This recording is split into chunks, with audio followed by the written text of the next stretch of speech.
এই মহান পার্লামেন্টে বসেও বা যারা বসেন এদের মধ্যে অনেকে বাইরে যে এমন বক্তব্য রাখেন যেই বক্তব্যগুলো আসলে কোনোভাবেই কোনো ভদ্র সমাজে কোনো ভদ্র মানুষের মুখে সমীচীন না, একজন পার্লামেন্টের মুখে তো সমীচীন হতেই পারে না। 20 বছর যদি আজকে যেটা শুরু করেছে মাননীয় প্রধানমন্ত্রী এবং ওনার নেতৃত্বে মাননীয় ফাইন্যান্স মিনিস্টার যে বাজেটটা প্রণয়ন আমাদেরকে দিয়েছেন, এটা যদি 20 বছর আগে এটা করা হতো তাহলে আসলে ওই বাসার চেহারা বদলে যেত, ওই দোকানের চেহারা বদলে যেত, ওই মার্কেটের চেহারা বদলে যেত এবং পুরোপুরিভাবে বলতে পারি পুরো বাংলাদেশের চেহারা বদলে যেত। আলোচনায় অংশগ্রহণ করবেন ঢাকা 13 আসন থেকে নির্বাচিত মাননীয় সদস্য এবং গণপ্রজাতন্ত্রী বাংলাদেশ সরকারের মাননীয় প্রতিমন্ত্রী জনাব ববি হাজ্জাজ।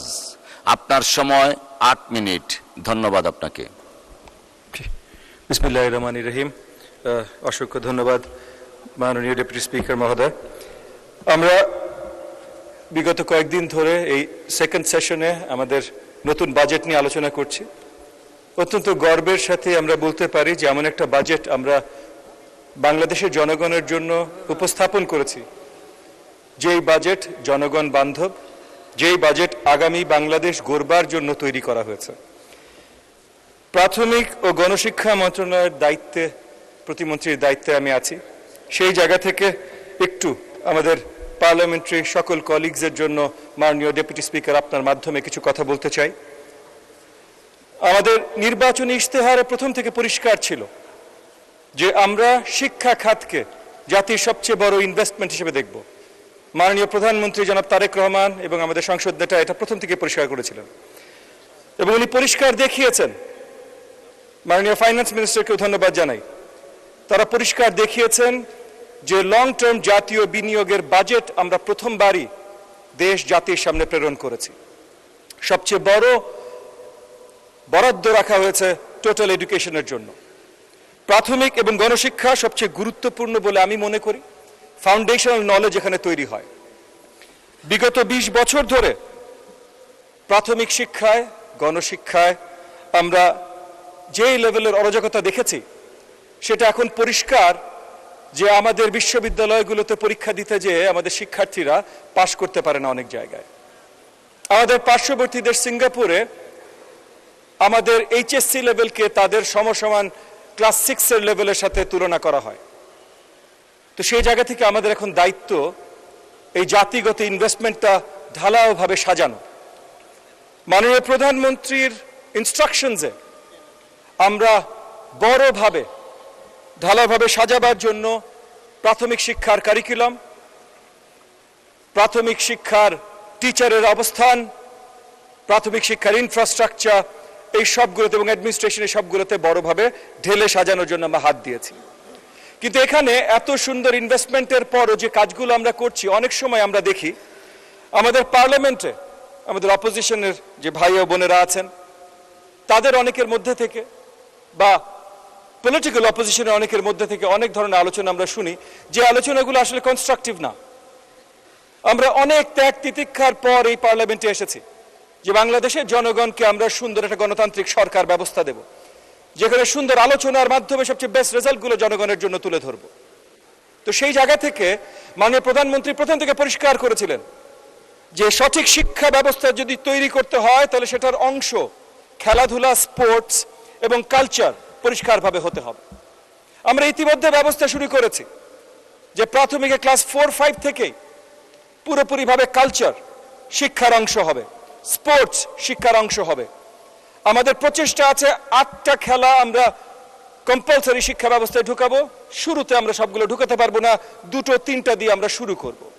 একইভাবে কালচারের পুরোপুরি যত কালচার এলিমেন্টস বলতে আপনারা যত কিছু বোঝেন, পারফর্মেটিভ arts, expressive arts, fine arts, এই সবগুলো প্রাথমিক থেকে আমরা দেওয়া শুরু করব।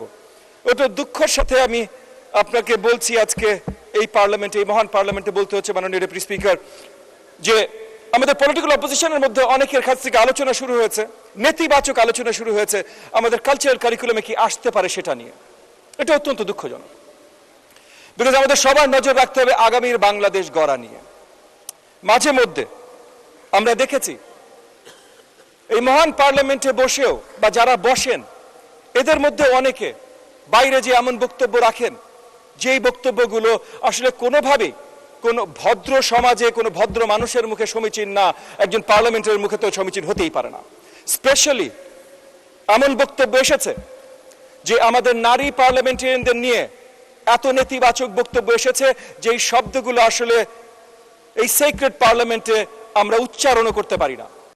ওই একই জায়গার মনোভাব থেকে, ওই একই নেতিবাচক বা নোংরা মনোভাব থেকে ওই জায়গায় কথা আসে যে কালচারাল এডুকেশন নাকি আমাদের সন্তানদের ভুল পথে নিয়ে যাবে। আমরা নতুন সমৃদ্ধ বাংলাদেশ তৈরি করতে চাই। যেই নতুন সমৃদ্ধর বাংলাদেশের পথ আমাদের দেখাচ্ছেন আমাদের মাননীয় প্রধানমন্ত্রী, আমাদের সংসদ নেতা জনাব তারেক রহমান। যে ইনভেস্টমেন্ট আমরা দেশের ভবিষ্যতে করতে চাই, সেই ইনভেস্টমেন্ট সঠিকভাবে তখনই হবে যখন উন্মুক্ত ক্রিয়েটিভ চিন্তা চেতনার জায়গা আমরা তৈরি করে দেবো আমাদের শিক্ষার্থীদের জন্য। আর সেটা করতে হলে আমাদের কালচার, আমাদের স্পোর্টস শিক্ষার বড়ভাবে অংশ হতে হবে। এবং শিক্ষার ইনভেস্টমেন্ট, এই যে অনেক আলোচনা হয়েছে আমাদের এই বাজেট নিয়ে, যে আমরা এই বাজেটে সাপ্লাই সাইড এক্সপ্যানশন নিয়ে কি দেখিয়েছি। এগেন পার্লামেন্টে হয়েছে, পার্লামেন্টের বাইরেও অনেক বিশেষজ্ঞরা এগুলো নিয়ে আলোচনা করেছেন। সাপ্লাই সাইড এক্সপ্যানশনে আমরা কি করেছি। প্রথমত আমাদের মাননীয় ফাইন্যান্স মিনিস্টার, মাননীয় প্রধানমন্ত্রীর নেতৃত্বে যে বাজেটটা দিয়েছেন সেটা জনবান্ধব, মানে জনগণকে সহযোগিতা করবার জন্য কেনজিয়ান স্টাইল একটা বাজেট আমরা দিয়েছি, যে জনগণের উপরে যদি আপনি ইনভেস্ট করেন তাহলে জনগণই দেশকে এগিয়ে নিয়ে যাবে। কিন্তু একই সাথে সাপ্লাই সাইড এক্সপ্যানশনের জন্য ক্রিয়েটিভ ইকোনমি, পুরনো ফ্যাক্টরিগুলোকে কিভাবে আবার পুনরুজ্জীবিত করা যেতে পারে, এই সব কিছুর বড়ভাবে জায়গা রাখা হয়েছে আমাদের নতুন এই বাজেটে। তো সেই জায়গা থেকে শুধু নেতিবাচক আলোচনা না, আমাদের অপটিমিস্টিক বাজেট করা হয়েছে, কারণ আমরা অপটিমিস্টিক জাতি। আমরা সঠিকভাবে কাজ করব, আমরা যে অপটিমিস্টিক জায়গায় পৌঁছাতে চাই সকলে মিলে আমাদের মাননীয় প্রধানমন্ত্রীর নেতৃত্বে সেই জায়গায় আমরা যে পৌঁছাবো। কিন্তু ফরমোস্ট সবার জানতে হবে, সবার চিন্তা করতে হবে যে আমরা কি ভবিষ্যতে যেতে চাই, কিভাবে যেতে চাই। তো যেই ভবিষ্যতে যেতে চাই সেই ভবিষ্যতে যাবার জন্য জিডিপির 2%, মানে এর আগে 1.3, 1.4 এইরকম ভাবে আমাদের জিডিপির অংশ ছিল এডুকেশন বাজেট, 2% বৃদ্ধি করে জিডিপির এডুকেশন বাজেট এবার প্রণয়ন করা হয়েছে। এবং আগামী দিনগুলোতে আমরা বিশ্বাস রাখি যে এটা বাড়তে বাড়তে আমরা 5% নিয়ে যাব ইনশাআল্লাহ। আমরা এমন জায়গায় পৌঁছাতে চাই যে বাংলাদেশের এডুকেশন সিস্টেম পুরো বিশ্বে ঈর্ষণীয় হোক। আমি একটা কথা বলে শেষ করব।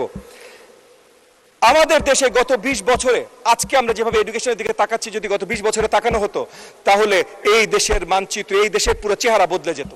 আপনারা যেখানকার এমপি মহোদয়রা আছেন, মাননীয় স্পিকার আপনার মাধ্যমে বলছি, তাদের যে কোনো এলাকা রাস্তা গলিতে যখন হেঁটে যান বা গাড়ি নিয়ে যান, আশেপাশে যা দেখেন, যদি 20 বছর আগে এই এডুকেশন ব্যবস্থায় এত কড়া নজর দেওয়া হতো তাহলে আজকে ওই যা দেখেন তার থেকে আর উন্নত মানের দেখতেন।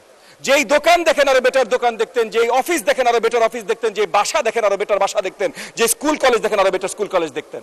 সো এই 20 বছর যদি আজকে যেটা শুরু করেছে মাননীয় প্রধানমন্ত্রী এবং ওনার নেতৃত্বে মাননীয় ফাইন্যান্স মিনিস্টার যে বাজেটটা প্রণয়ন আমাদেরকে দিয়েছেন, এটা যদি 20 বছর আগে এটা করা হতো তাহলে আসলে ওই বাসার চেহারা বদলে যেত, ওই দোকানের চেহারা বদলে যেত, ওই মার্কেটের চেহারা বদলে যেত এবং পুরোপুরিভাবে বলতে পারি পুরো বাংলাদেশের চেহারা বদলে যেত। তো আগামীতে বাংলাদেশের চেহারা আমরা এইভাবেই বদলাতে চাই। আপনারা আমাদের মাননীয় ডেপুটি স্পিকার আপনার মাধ্যমে বলছি, বিরোধী দলে যারা আছেন তারা নেতিবাচক অনেক কিছু বলতে পারেন, ক্রিটিসাইজ করেন, কিন্তু মূল লক্ষ্যতে পৌঁছাতে এখানে বাধা দিতে চেষ্টা করবেন না। আপনাকে অসংখ্য ধন্যবাদ মাননীয় ডেপুটি স্পিকার। ধন্যবাদ right honourable member mister Hajjaj.